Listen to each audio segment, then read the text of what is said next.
Welcome back to our weekly Wednesdays webinars. Thank you all for joining us as we're building our experience through exploring Dharma and expanding our minds. This week, we've turned our focus towards yoga. But before we begin our topic, we'd like to begin the session with a recitation of a Gayatri mantra in order to take a moment to pause and enter a more peaceful state of mind together. The mantra is on the screen, so please do follow along whenever you can. So in your own time, taking a sit up straight, close your eyes, take a deep breath, and recite an Omkar.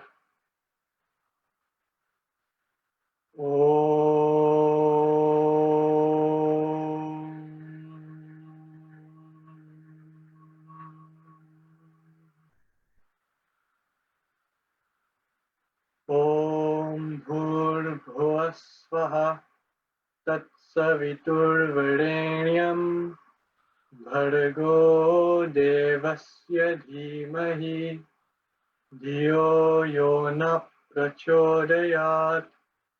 Om Shanti Shanti Shanti. So, traditionally, yoga is seen as just postures or stretching exercises. But today, we aim to stretch our minds and explore the concept of yoga on a broader scale, whether this is the case or if there's something more to yoga as we know it. To do this, we're honored to have two experts on yoga who have kindly given up their time to join us today. So without further ado,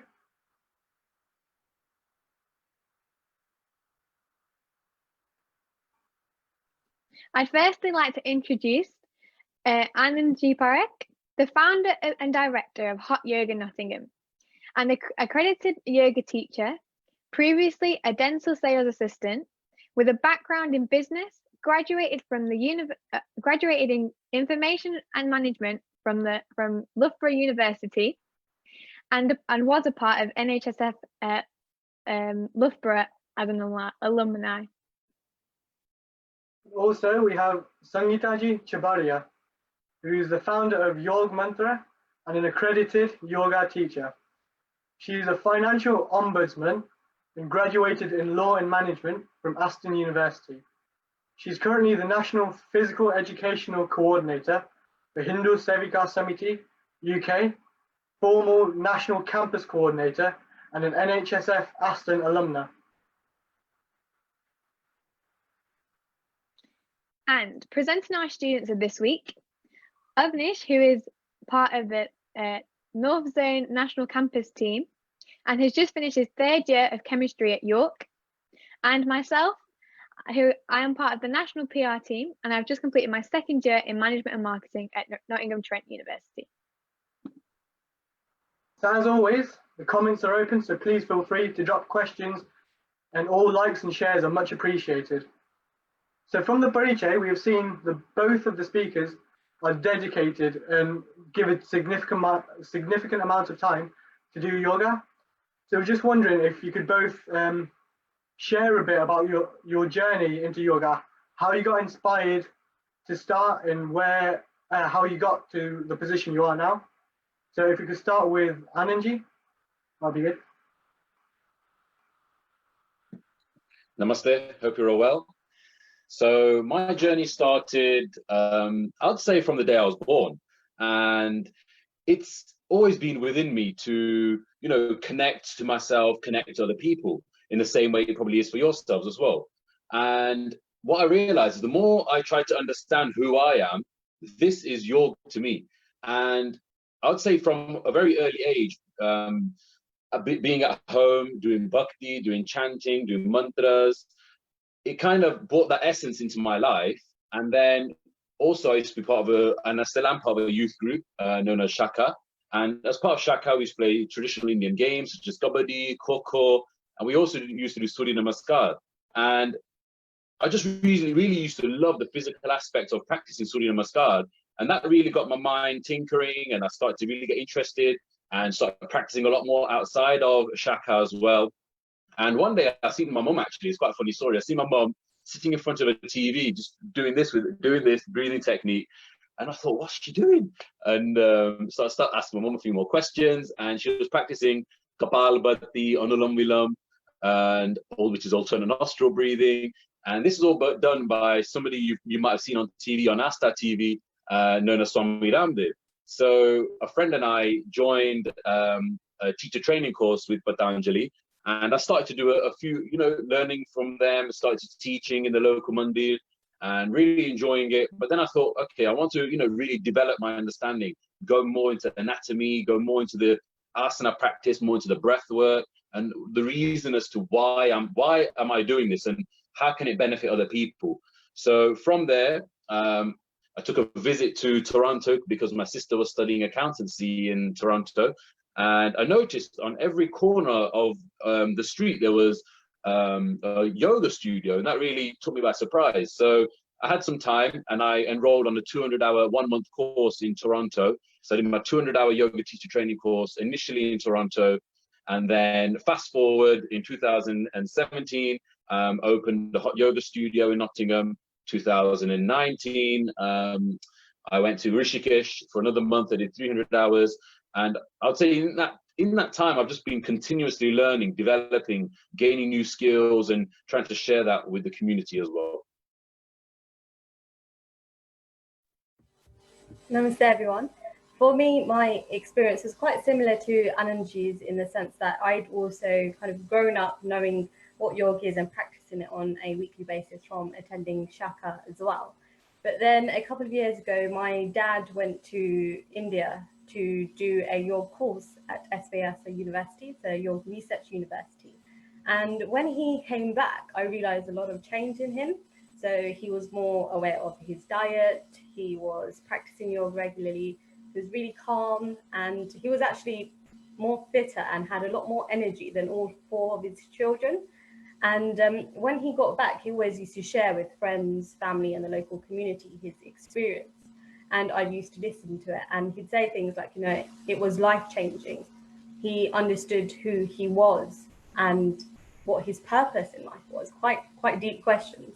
But naturally, from listening to him, I was inspired to kind of do the same. And he really encouraged me to go. So in 2017, I also went to the same university for a month to study the course, and it was absolutely brilliant, and I couldn't agree any more with him. It definitely was life-changing.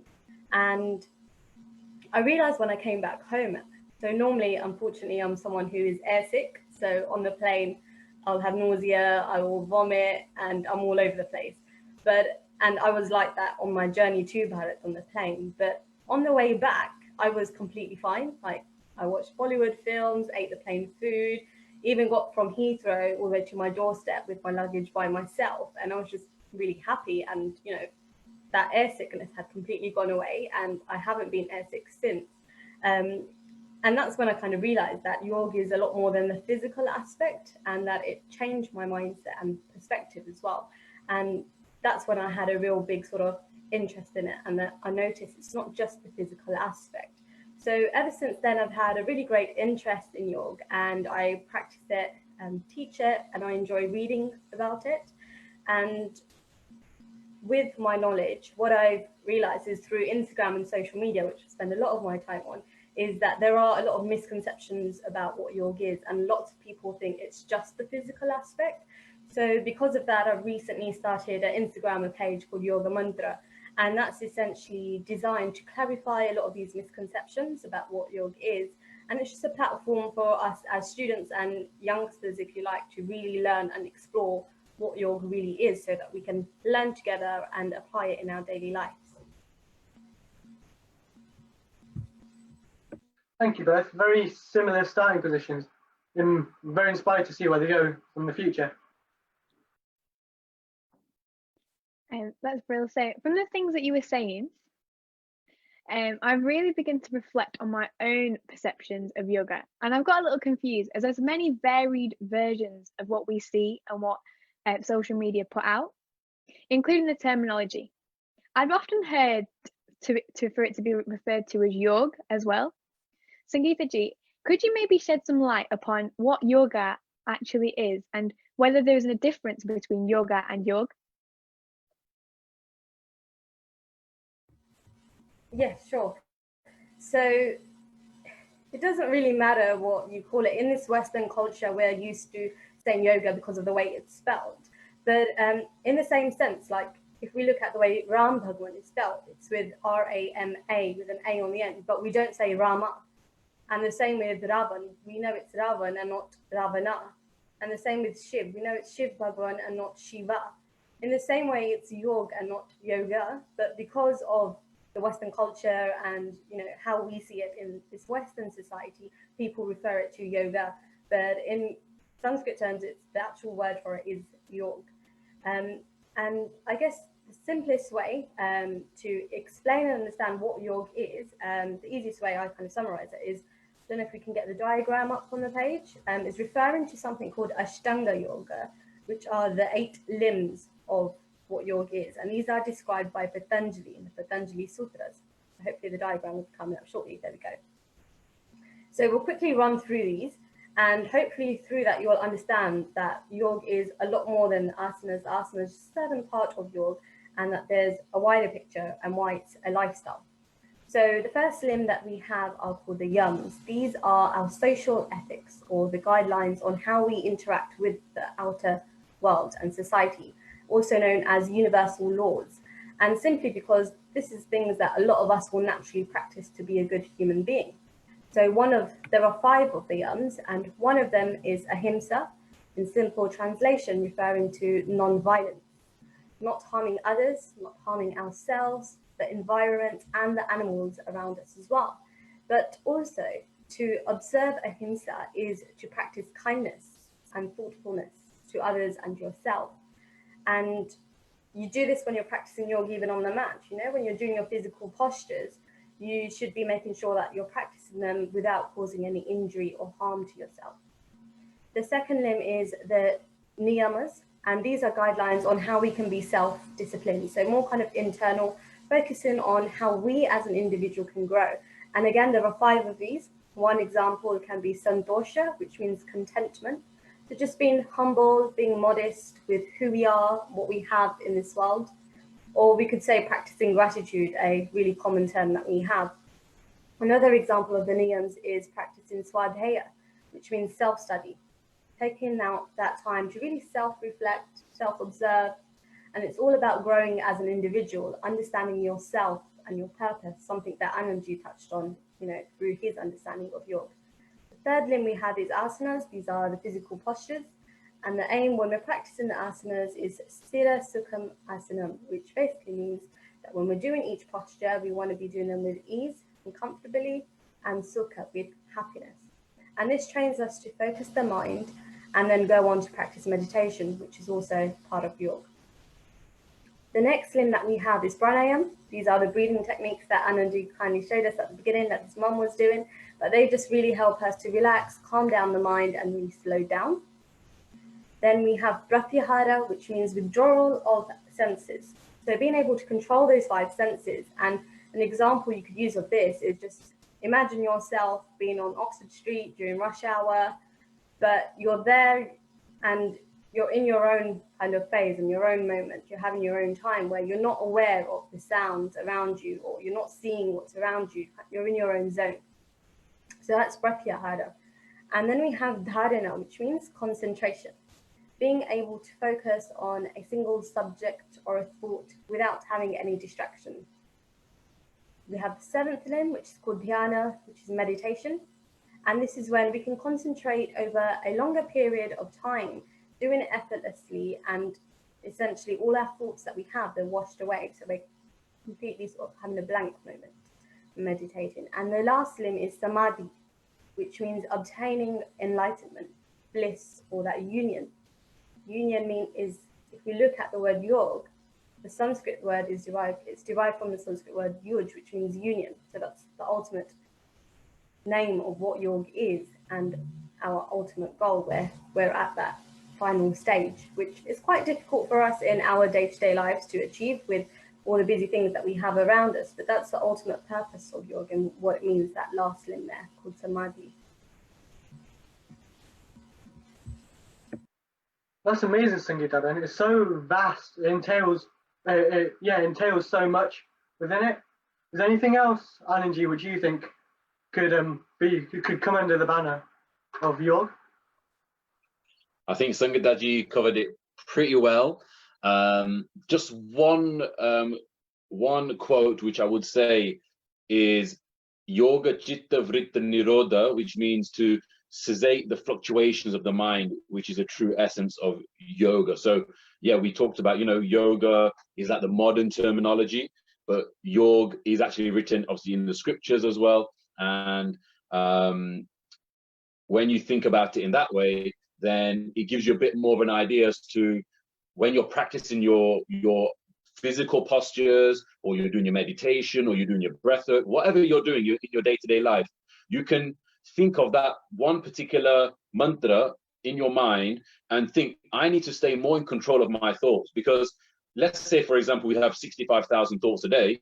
I'm not 100% sure how many. I'm just giving, that's a bit of a guess there. But let's just say 65,000 thoughts. They're going to be all over the place. You're going to have good thoughts, bad thoughts. So we want to try and control these thoughts in our mind, and, you know, stay more alert, stay focused, stay disciplined, and feel good inside. Feel good from the moment we wake up to the moment we go to sleep. So that's just one thing that you can take away as well. Thank you. I think both of you talked about how it relates to our daily lives and the thoughts that we play. So as you spoke a little bit, the idea of lifestyle and the thoughts that we play, I couldn't help but reflect upon the idea of modern society, especially as students, how prevalent it is to our well-being and the importance that we place on it. So would you say that yoga is an ancient framework, I would say, that we could seek more advice from the past? Or could you suggest some ways that we could integrate these ancient frameworks into our daily lives? So I believe, like we said, you've got the modern side and then you've got the ancient side, and it's all interlaced. And we're probably, even if you've not done yoga before, in one way, shape or form or another, you're probably already working on some of this. So for example, if you're studying at university, you're concentrating, you're bringing your mind, your attention, your heart, everything towards focusing on that particular module or exam. And this is your 𝒀𝑶𝑮𝑨. So this is your like niyama. So also you might wake up and do a mantra. And that mantra, like we did right at the beginning, was Gayatri mantra. And this mantra is changing your intellect, is changing your mind for the better. So in a way, we're already using some of the ancient practices and bringing them back into modern life, but sometimes we're doing it without even knowing. But I would say what Sangeetaji has done by giving you that example, that screenshot, is allowing you to break those areas down, allowing you to focus and really think, okay, which area am I covering? Which area am I not covering? So you could actually take a pen, I'm holding a pencil or a highlighter, and you could actually start to, you know, draw or write, do some bubble diagrams, and really start to think, which areas am I missing out on? Am I focusing on my pranayama? Am I focusing on my breath work? Am I focusing on my physical posture? Because you want to be living a good, healthy lifestyle as well. And even though right now, when you look in the Western world and even in the Eastern world, the emphasis seems to be on Asanas, seems to be on the physical side. And there's nothing wrong in that. That's great. It's a great starting point. Even I started, I would say, more from a physical point of view. But slowly, I started to look at the other areas and think, okay, which part am I missing? Which part can I work on more? And then that's how you start developing your full yogic lifestyle. Thank you, Anandji. That makes a lot of sense. One thing you mentioned was about how ancient it is, with it being in our texts and stuff. Obviously, being so ancient, coming into modern times, a lot of things change, especially when you see things on social media. So with an Instagram account of Yoga Mantra, I was wondering if Sangeeta Ben could let us know, how can we tell about the authenticity of different practices, of different companies, of people who advertise themselves? Yep, sure. So the first thing to know, I guess, is that yoga, it's actually been around for over 5,000 years, a very long time, and it's for a very good reason. It's because it does work and people are still doing it. Nowadays, you get celebrities, even footballers that are all practicing and promoting yoga. So it just goes to show you that, you know, everyone really wants to get into yoga. Everyone wants to learn what it is. And most of us, maybe if we haven't done it before, we don't quite know how to get into it, I guess.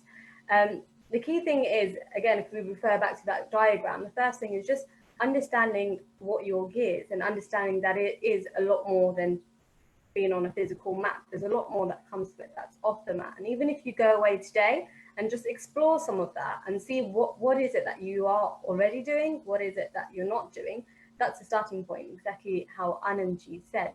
And as you're able to do it, you can really improve the quality of your life and change your perspective, as it did for me. Then you can see those minor daily annoyances that we have, you know, fighting with your siblings, like I always do, those emotional ups and downs that we have as well, where, you know, that might sometimes really get to us. But through practicing yoga, we can become a lot more calmer, and we see all of this from a really broader perspective where, you know, we can calm down and just let it go. And it's something that comes over mind. Your life isn't going to dramatically change from going to one yoga class at the gym or, you know, even going once a week. It really is a lifestyle, and you really do have to understand the yums, the niyams, and all parts of it, so that you can understand and see some change within you. Spending some time doing yoga really allows you to connect with yourself intimately and with others around you on many different levels. And it's allowing you to have that complete attention to yourself. And does that remind you of anything? I'm relating to the word self-love that we hear of so much on social media. Well, again, that self-love is it's all swadhyaya, it's santosh, and all of these things that are in our yams and niyams from thousands of years ago, written in the Patanjali Yoga Sutras, written even in our Vedas, that are already there. They just have modern names. And it's just recognizing that self-love, practicing it, kindness, falls into Ahimsa, all of these concepts that we have, they're all actually part of yoga and the lifestyle. And therefore, a lot of us will be doing them already without knowing. So just take out that time, I guess, to understand that yoga is a lot more than just being on the mat, and, you know, have that holistic, wider approach to it and understand that it's lifestyle. And one of the other things is that yoga can really help with health conditions. And you'll get many doctors or mental health therapists that will actually refer a lot of their clients to have yoga therapy, which is what they call it. And they recommend yoga therapy to their clients, and they'll go away and practice that to really help them and cure them from their disease or illness. And whilst yoga, it can do that for you, yoga is also there so that we should practice it and have it part of our lifestyle, so that we don't have any disease and we don't have any illness in the first place, and we're really preventing ourselves from getting there. So I think, just like Anandji said, it's just really, you know, have a think about it just for a couple of moments. We've covered quite a lot today on today's call. It's pretty overwhelming, and hopefully some of our mindsets have changed a bit, and we're curious and we've got lots of questions, which is great. But that means you're on the right lines, you know, question, ask the right people. You know, you've got Anandji, myself, there's lots of others up and down the country that you can come to. Some of us might have seen things like beer yoga, dog yoga, all of that kind of stuff. That's when you should know straight away that it's definitely being commercialized, and it's all for business and profit purposes, and it's not really any of this that we're speaking about. So yeah, just trying to understand those 8 limbs, and just think about, when you're going to that yoga class, is it covering parts of that, and is it aligned with that? Thank you, Sangeeta-ji. That makes a lot of sense now. I think it's really helped to widen my own knowledge, and I definitely will take some time out to really look at the authentic posts, yours in particular, and really find some time to do this in my own time. And I'm sure our students will too. But this makes me think, how do we actually start as students? Anandji, if you'd like to start.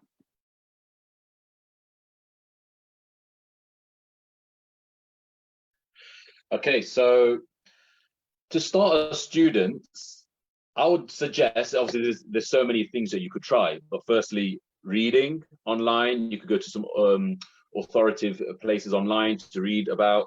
You can also attend yoga classes. So whichever city you're based in, Google, you know, yoga classes near me. start attending go to as many classes as you can, because there might be, so I'm going to say some names, I'm going to say some yoga class names now, which you might be like, okay, I don't know what he said just now, but you might have heard of vinyasa, hatha, yin yang, dynamic. There's so many different styles of yoga out there, right? And all with all these funky names. But what I'd say is take the time, go and attend some classes. Like Sangeetaji said, see which classes are incorporating those different elements, which classes there are making you understand who you are inside, what's your inner voice, that divine self. Is that divine love that's within you? Is it rising? Is it allowing you to, really use your conscious mind a little bit more and awaken your senses? One thing which I feel, you could really go away with is to take time to just close your eyes, take time to do some breath work. And this might be very simple breath work. You could just be closing your eyes for a moment, allow the body to relax, allow the belly to relax. You could do passive breathing where you just inhale, allow the belly to expand, then you exhale, allow the belly to, come back in towards the spine, and you really feel the breath, feel that natural breath, see how it feels, and just take it one step at a time. So hopefully there's a few tips there. I'm sure Sangeetaji's got a few more as well. So yeah, I think when you go to a yoga class as well, another important thing is that the teacher, whoever is taking it, should always highlight, exactly what you should be doing with all parts of your body. They should be highlighting how to do your breathing, sort of the perfect posture. You should be quite nice, comfortable and relaxed. So we don't want any injuries or, really pushing yourselves, and that's going to do you more harm than good. So if you feel like that's happening, then you need to relax a little, and a teacher should never really be pushing you to kind of go further. And also just making sure that, when you go to a class, they'll also mention the benefits and the limitations. So there's some postures out there and asanas that can do us more harm than good. So it's really important that, we make sure that what we're practicing is the right thing for us and our bodies, and we're just really listening to ourselves. And that's something that I guess comes over time. And another common thing is people refer to yoga being a workout. It is a workout, that's an added bonus, but it's a work in for us to know ourselves. And once we can understand yoga and we understand it fully, only then can we go out and spread this into our wider community and the Samaj. And, even just sharing it with your friend, doing yoga with one of your friends or with the family is absolutely great. So it's definitely something that you can learn and benefit from as an individual, but also to the wider community as well.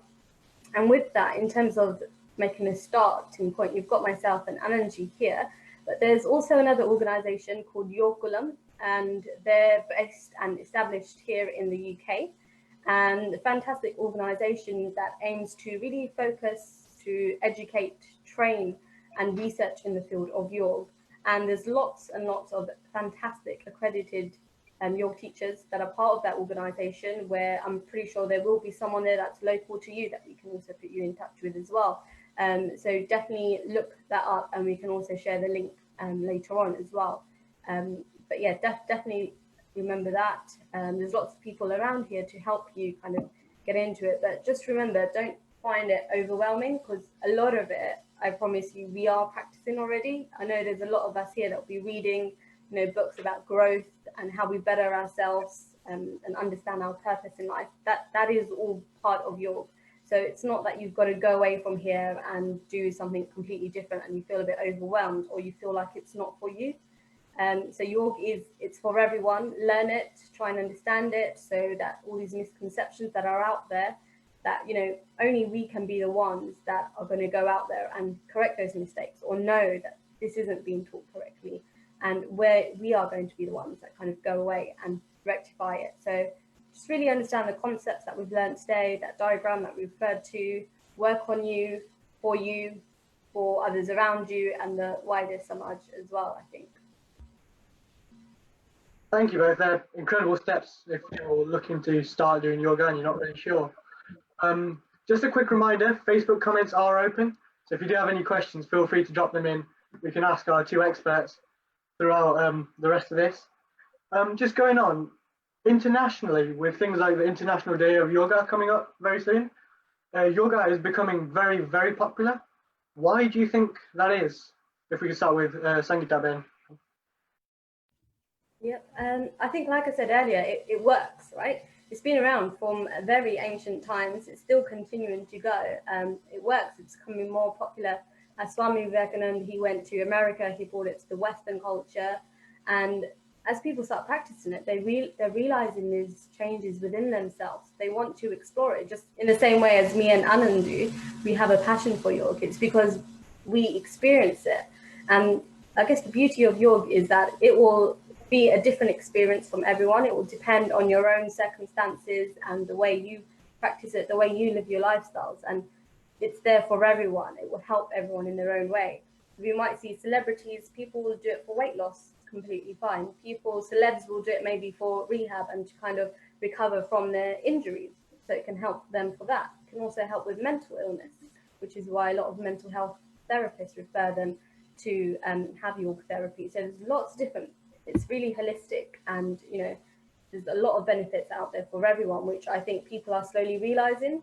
And initially, I think people might think, yeah, I'm going to do 30-day challenge and I'm going to lose weight, which, yes, you can think at the beginning. And to be honest, I think even when I went on my yoga course back in India, I thought that as well. I was like, I'm going to go there for a month, I'm going to come back skinny. But through that process, if you learn and have that intellectual side with it, and you really take out that time to develop and understand the meaning behind things, the meanings behind these Sanskrit words, which we've covered very briefly today.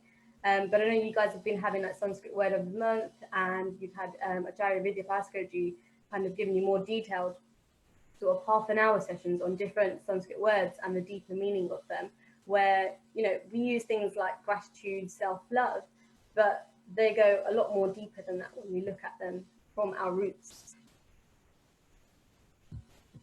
Alan, do you have anything to add to that?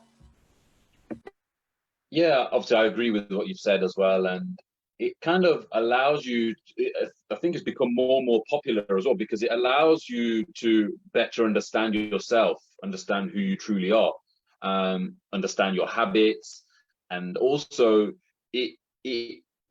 like pratyahar is another step in Ashtanga Yoga, and it's like the withdrawal of senses. I feel like we're so attached to external distraction all the time, and this is a perfect way to, like something that you said earlier, instead of going out, you're going in, you're working inwards. And even though you're getting the physical benefits, and like I said earlier, even I started with the Surya Namaskar, with the physical side, and at the yoga studio that we own, we have a lot of students coming in as well as non-students, and sometimes the first question they'll ask me is, I'm going to lose weight, I'm going to look really good. And I'll say, yeah, you will. But then slowly they'll do the class, they'll learn about the breath, they'll learn about how to stay calmer during exam periods, they'll learn how to control the breath in more detail. We'll show them how to enter a particular posture with good alignment. We'll tell them the benefits of that pose, for digestive purposes, or it could be respiratory.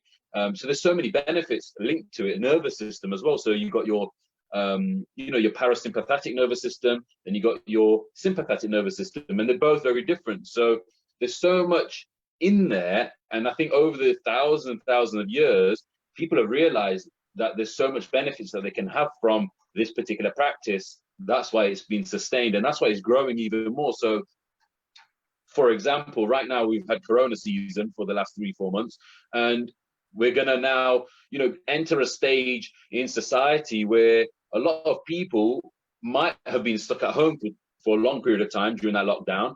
They might not have used their 30 minutes a day, gone for a walk, or just to clear their mind. They might have entered anxious state, a stress state, and this is your flight or fight kind of response state, right? So we're with yoga, you're learning to actually calm the mind, you're learning to relax the nervous system, you're learning to understand how the body feels. And this is why I feel right now, yoga started, let's say, thousands of years ago here, and now it's increased to become popular here. But now it's gonna continue to grow, and I feel it's our duty from a South Asian heritage as well, and the culture that we've been growing up in, to hold that on our shoulders and teach that to society in the right way as well. Thank you both. When you put it like that, it seems so simple for us all to understand. I believe Jaya now has a question from Facebook. Yes, this question from Sham, and it is, as Anandji mentioned, he opened his own hot yoga studio. What difference does the heat make when practicing different asanas? And is there any optimum conditions to reap the most benefits from practicing yogasan? So you can practice yoga anywhere. Okay, you can practice it. It doesn't have to be in a heated room. It can be in a non-heated room. One of the reasons why we opened the studio with the heat was to mimic the heat in India. So in India, it's 40 degrees, and we don't take it up to 40 degrees. We take it to about 37, 38. And one of the main reasons was it allows the body to open, it allows the muscles to relax a little bit more quicker. It allows the pores to open so you can detoxify as well. In terms of, how authentic is that is debatable. And I would say when I started at a very young age, and as I've been getting older, we've started to incorporate heated, non-heated, because the body can warm up very quickly anyway. So what I would say is practice anywhere. It doesn't have to be in a heated environment.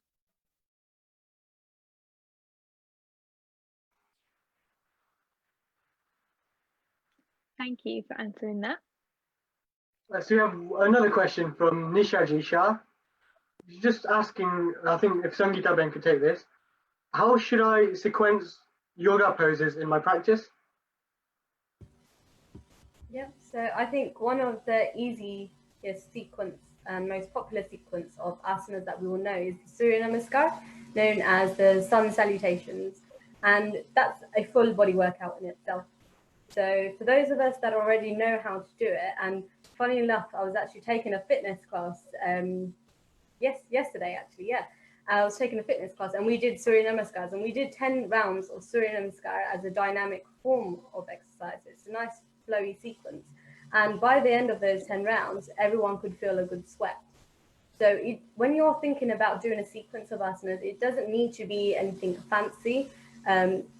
I know when I look on Instagram, I see all sorts where people are bending backwards and all sorts of twists that many of us can't do.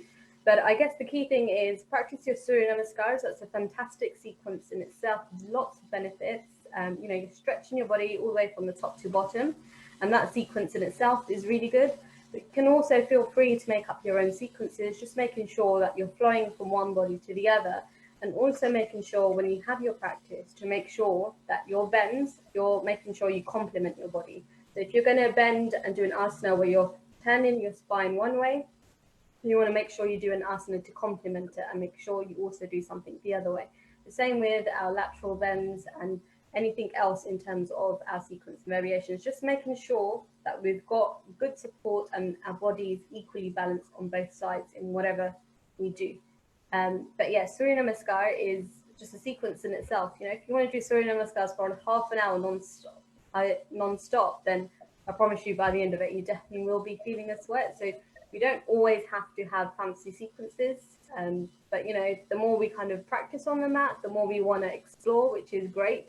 But just remember that we make sure that the body is getting a nice, good balance, and the spine going one way, we're making sure it's also going the other way. Alan, did you have anything else to add to that one? I'll agree with what you're saying. Thank you both. We have another Facebook question from Bharat Harani.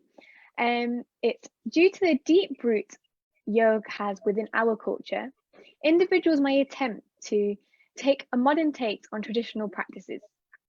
So with this in mind, how do we find an authentic guru to guide us in the right direction?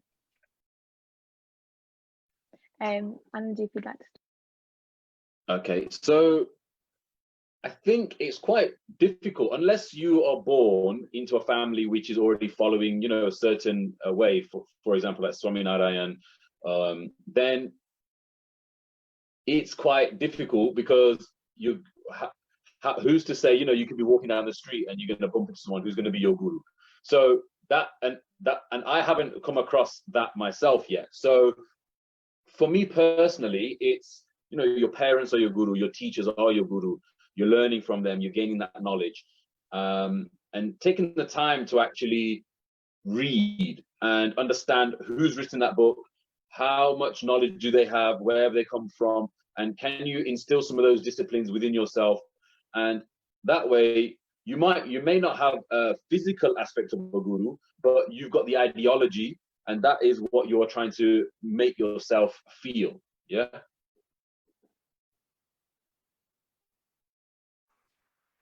Sangeeta, anything to add to this? Yeah, I think I pretty much agree with what Anandji just said there. You don't necessarily have to have a guru. If you do, then that's great. But don't feel like that's something that's going to stop you from sort of practicing your, like you said, it's part of your lifestyle. It's part of you taking that time out for you to really learn and grow, do lots of reading, and then you kind of understand what is yoga, what isn't when you go to the classes. And most importantly, you know, as Brahmacharya, which is also one of the categories that falls into our yams and niyams, take that time. You know, it's our duty as students to really be inquisitive, really ask questions. If you're unsure about something or you want to know about something, just ask. That's the best way to learn and grow, and there's no such thing as a silly question or anything like that. So yeah, just reading and really taking that time out to understand, you know, go from the reliable sources. The Bhagavad Gita in itself, one of our Hindu scriptures, but that's got so much of yoga in it. And when I went to my yoga course, a lot of what we were learning in the intellectual sessions was all based on the Bhagavad Gita. And the Bhagavad Gita is a scripture that anyone can apply. It's universal and it applies to absolutely everyone. And it teaches us how to deal with our modern day sort of problems. You know, it's definitely relatable. I do have a version of the Bhagavad Gita because previously I've read quite a few and I've not quite understood it just because of the way it's written, but there is a version, I don't have it on me, otherwise I'd show you guys, but you can share the link out later. But it's Bhagavad Gita for children. It really simplifies it down, really easy, and you'll see it incorporates a lot of yoga in there. It's by an author called Rupa Pai. And from there you guys might be able to search it up as well, but that's absolutely brilliant. So, you know, read that, read your books as well. You can have sort of a resource bank for you guys as well, for anyone that does want to do that. Just touching up on that as well, you know, it's not to say a guru will not appear. A guru can come anytime in your life. So you may be interested in, you know, learning a little bit more about yoga. So for example, your family might have family members who might be part of a particular tradition. So if they're, for example, part of Isha Foundation or Art of Living, and you might be interested in that, even Patanjali, so Swami Ramdev, you might be interested in what they're saying and they might really resonate in your heart. And if that's the case, then you can have more than one guru.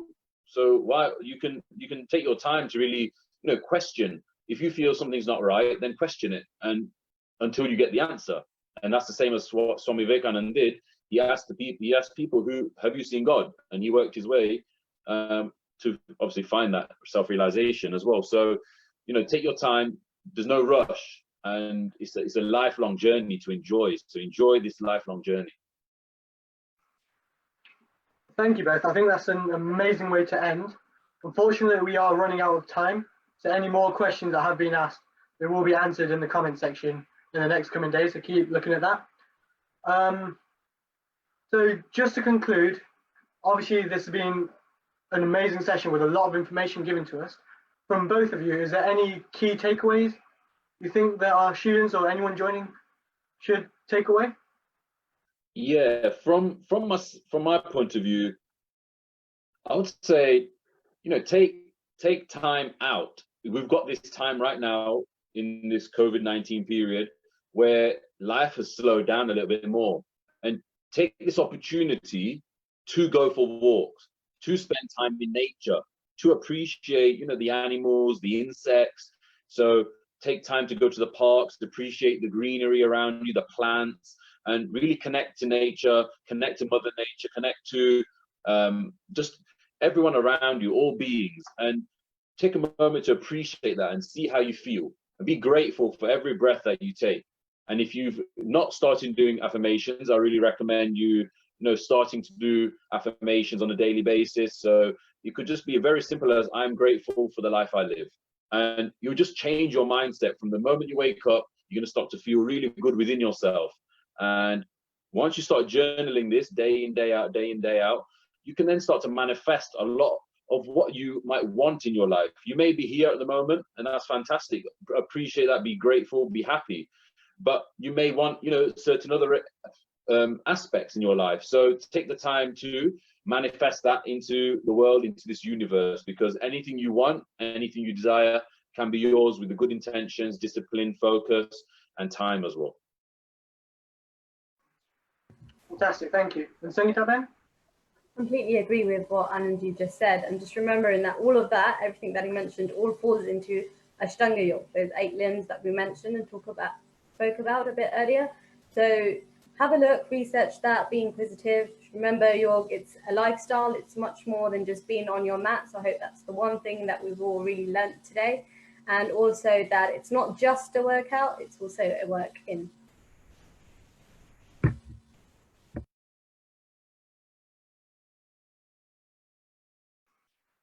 Thank you, 𝒀𝑶𝑮𝑨.